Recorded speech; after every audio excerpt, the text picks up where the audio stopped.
என் mentor வந்து share பண்ணியிருந்தாரு. சில பேர் வந்து கேட்டாங்கன்னா, நான் வந்துட்டு கோல்டு நகையா வாங்கி சேர்க்க போறேன். ஸோ எப்படி நான் வந்து பெஸ்ட்டு சாய்ஸ் எந்த மாரி நகை வாங்கி சேர்க்கலாம் ஃபார் இன்வெஸ்ட்மெண்ட். ஏன்னா எனக்கு கோல்டு பாரை விட நகை வாங்கி சேர்க்கறது தான் பிடிக்கும். ஏன்னா அதை நான் அணிஞ்சுக்கலாம் அப்படின்னு சொல்லிட்டு. ஸோ இந்த மாதிரி நிறைய பேர் இருக்காங்க. ஸோ உங்களுக்கான டிப்ஸ் தான் இது. என்னோட மென்டார் அவரோட புக்கு வாங்க மாசம் எழுதினேன். இந்த டிப்ஸ் தான் நான் உங்களுக்கு ஷேர் பண்ணுறேன்.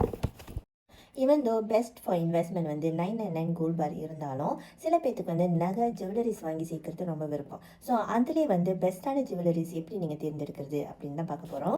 ஸோ நீங்கள் வாங்கினீங்கனாக்கா கண்டிப்பாக ஜுவல்லரிஸ் 999 இல்லைனா 916 இந்த தரத்தில் உள்ள ஜுவல்லரிஸ் நீங்கள் வாங்கி சேர்க்கலாம். ஸோ இப்போ பப்ளிக் ஹாலில் பார்த்தீங்கன்னா நம்மளுக்கு வந்து 999 ஜுவல்லரிஸும் இருக்குது, 916 ஜுவல்லரிஸும் இருக்குது. ஸோ அது எப்படி நீங்கள் கண்டுபிடிக்கிறதுனா அந்த நகைக்கு பின்னாடி வந்து அந்த ட்ரேட்மார்க் இருக்கும். ஸோ அதை வச்சு நீங்கள் பியூரிட்டியை கண்டுபிடிச்சிக்கலாம்.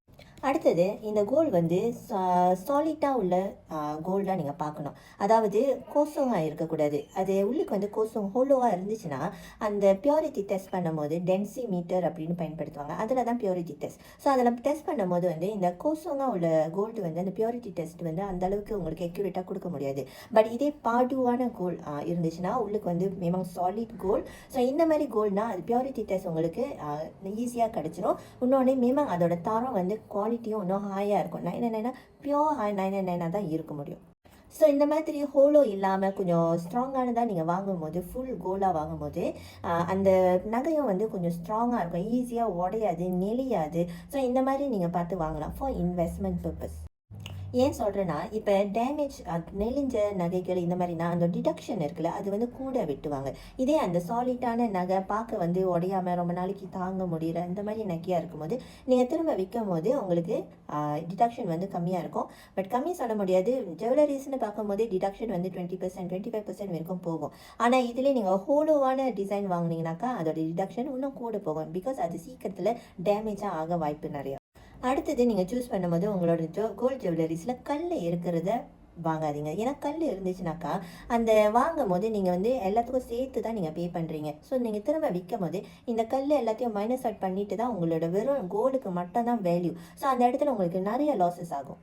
அது மட்டும் இல்லை, சில சமயத்தில் இந்த கல் உள்ள இடம் அது வந்து கொஞ்சம் ஸ்ட்ராங்காக பிடிக்கணும்னு சொல்லிட்டு கூட செம்பு கலப்பாங்க. ஸோ அதனால் உங்களுக்கு அது 100% 916 அப்படின்னு நம்ம சொல்ல முடியாது. அதில் கொஞ்சம் கூட செம்பு கலந்து தான் இருக்கும். இடையில அந்த கல் ஃபிக்ஸ் பண்ணுற அந்த இடம் வந்து கொஞ்சம் ஸ்ட்ராங்காக இருக்கணும், கல் விழுவாமல் இருக்கிறதுக்கு. இன்னொன்று அந்த கொக்கிலையும் பார்த்தீங்கன்னா சில சமயத்தில் அதுவும் வந்து செம்பு கூட கலந்துருக்கும். ஏன்னா அந்த கொக்கி கொஞ்சம் ஸ்ட்ராங்காக கிராஸாக இருக்கணும் அப்படின்னு சொல்லிட்டு. அடுத்தது பார்த்தீங்கன்னா நீங்கள் வாங்கின ஜுவல்லரிஸ்க்கான ரிசீட்டை நீங்கள் கண்டிப்பாக வச்சுக்கோங்க. ஸோ இது வந்து ரொம்ப ரொம்ப அவசியம். ஏன் சொன்னால் நீங்கள் திரும்ப விற்கும் போது அந்த ரிசீட் இருந்தால் உங்களோட அந்த கிராம் உங்களுக்கு தெரியும், என்ன வேலைக்கு நீங்கள் வாங்கினீங்க, அதோட டீட்டெயில்ஸ் எல்லாமே நீங்கள் அங்கே பார்க்க முடியும். ஸோ திரும்ப விற்கும் போது உங்களுக்கு வந்து நீங்கள் கணக்கு பண்ணலாம் எவ்வளோ அந்த ஸ்ப்ரெட் டிடக்ஷன் அந்த கடை வந்து உங்ககிட்ட அந்த வெட்டுறாங்க அப்படின்னு சொல்லிட்டு. ரொம்ப அளவுக்கு மீறி வெட்டினாக்கா என்ன கேட்டிங்கன்னா நீங்கள் வேறு கடையை போய் சர்வே பண்ணுறது பெட்டராக இருக்கும். இன்னொன்று பார்த்தீங்கன்னாக்கா எந்த கடையில் வாங்குறீங்களோ அதே கடையில் கொண்டு போய் விற்றீங்கன்னாக்கா இன்னும் பெட்டர். பிகாஸ் உங்களுக்கு வந்து அந்த ஸ்ப்ரெட் வேல்யூ கொஞ்சம் கம்மி பண்ணுவாங்க. Don't buy white gold. So அடுத்த டிப்ஸ் பார்த்தீங்கன்னாக்கா ஒயிட் கோல்டை வாங்காதீங்க. ஒயிட் கோல்டு பார்த்தீங்கன்னாக்கா ஈவன் தோ பார்க்க அழகாக இருந்தாலும் அதோட ரீசேலிங் வேல்யூ ரொம்ப ரொம்ப கம்மி. சில இடத்துல பார்த்தீங்கன்னா ஒயிட் கோல்டை திரும்ப வாங்கவே மாட்டாங்க. ஸோ உங்களுக்கு வந்து அங்கே அந்த இடத்துல இன்வெஸ்ட்மெண்ட்கான ஒரு இதே இல்லை. ஒயிட் கோல்ட் பார்த்தீங்கன்னா பிளாட்டினம் அப்படின்னு சொல்லுவாங்க. ஸோ இது பார்த்தீங்கன்னா அந்தர லோகம் எம்பாலி மஹால். So one of the most expensive மெத்தட்லாம். ஸோ இது வந்து நீங்கள் திரும்ப விற்கும் போது சில சமயத்தில் விற்கிற வேல்யூ ரீசேலிங் வேல்யூ இருக்காது, அதை திரும்ப வாங்க மாட்டாங்க. நார்மல் கோல்டுக்கு உள்ள அந்த வேல்யூ வந்து ஒயிட் கோல்டுக்கு இருக்காது. அதை வாங்கும்போது தான் வேலை, ஆனால் நீங்கள் திரும்ப விற்கும் போது உங்களுக்கு வேல்யூ கிடையாது. ஸோ இந்த மாதிரி நீங்கள் வாங்கினீங்கனாக்கா நீங்கள் திரும்ப விற்கிறதுக்கு ஒரு வேல்யூ இல்லாமல் போயிடும்.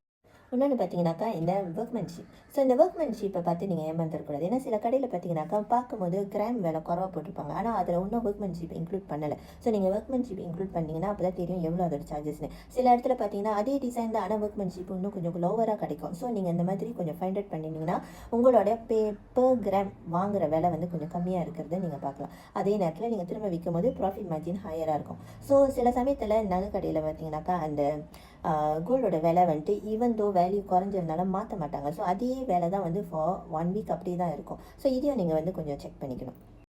ஸோ இந்த மாதிரி விஷயங்கள் வந்து உங்களோட சேமிப்பு கோல்டு சேமிப்புக்கு வந்து ரொம்ப உதவியாக இருக்குது அப்படின்னு நினச்சிங்கன்னா என்னை ஃபாலோ பண்ணிக்கோங்க ஃபார் மோர் கோல்டு இன்ஃபர்மேஷன்ஸ்.